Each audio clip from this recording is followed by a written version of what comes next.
So, good morning mga boss. Meron tayo ditong installation ng ating 10 inches head unit with reverse camera. Ito, QCY yung brand.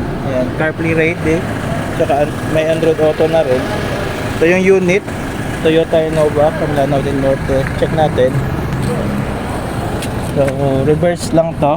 Pwede naman tong 360 if ever gusto ni ma'am. Pero itong nakakabit is reverse lang. Ayun, so napaka basic lang, parang tablet lang talaga na nakalagay sa sasakyan. And then yung processor nito is octa-core na, so di na siya quad-core, so di na tumalag kahit anong. Tapos yung ito yung mga storage niya, ito 64 top plus 486 ba yun? Ito dito kung makita. Ito, check na lang yung kanyang specs. Ito yung resolution ng camera, 128 113 version. Ito, octa-core.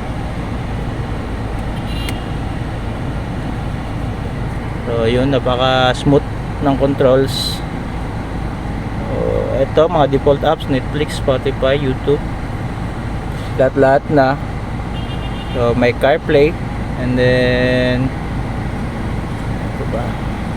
Yun lang, i-link nyo lang yung email nyo dito para at makapag-download kayo ng mga gusto nyong apps since may Play Store to. Ito, Play Store. So, di pa to na set up. Si client na yung mag-set up ng email niya through Wi-Fi, I mean hotspot connection lang.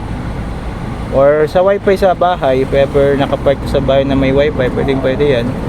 Kung nagbiyahe naman, pwede lang sa hotspot ng cellphone nyo or any devices connected, makakonect siya. So, Bluetooth music, pwede.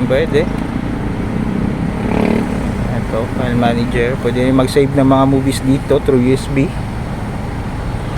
Ayan. So, again, napaka-useful nito for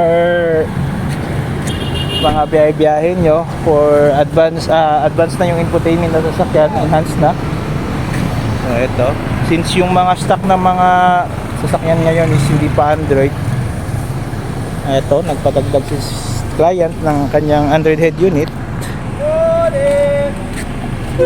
So again, Toyota Innova 10 inches Android head unit with reverse camera. Ito yung reverse camera.